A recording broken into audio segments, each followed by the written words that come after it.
અમદાવાદના પૂર્વ વિસ્તારનો એક વિડીયો સોશિયલ મીડિયા પર વાયરલ થઈ રહ્યો છે. વિડીયોમાં એક વ્યક્તિ એપાર્ટમેન્ટના 5મા માળે આવેલી એક પાળી પર બેસી ગયો હતો અને તે વિડીયોમાં નીચે નહીં ઉતરવા માટે જીદ કરી રહ્યો હતો. એટલું જ નહીં, આ વિડીયો શહેર પૂર્વ વિસ્તાર એટલે કે ઓઢવમાં આવેલા શિવમ એપાર્ટમેન્ટ નજીકનો હોવાનું માનવામાં આવી રહ્યું છે. જાણવા મળતી માહિતીઓ અનુસાર યુવકનું નામ અભિષેક તિવારી છે અને તે કોઈ ગુનામાં વોન્ટેડ છે.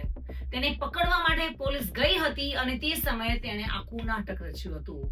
તેને બચાવવા માટે ફાયર બ્રિગેડની ટીમ પણ ઘટના સ્થળે પહોંચી હતી. આ અંગે ઓઢવ પોલીસ સ્ટેશનના પોલીસ ઇન્સ્પેક્ટરે ટુડે ન્યૂઝની ટીમ સમક્ષ જણાવ્યું હતું કે અભિષેક ઉર્ફે શૂટર તિવારી કૃષ્ણનગર પોલીસ સ્ટેશનની હદમાં અપહરણના ગુનામાં વોન્ટેડ હતો. તેને પકડવા માટે અમદાવાદ ક્રાઇમ બ્રાન્ચની ટીમ પહોંચી ત્યારે તેણે આ પ્રકારે એપાર્ટમેન્ટ પર ચડી ગયો હતો અને 3 કલાક બાદ તેને ફાયર બ્રિગેડની મદદથી નીચે ઉતારી લેવામાં આવ્યો હતો.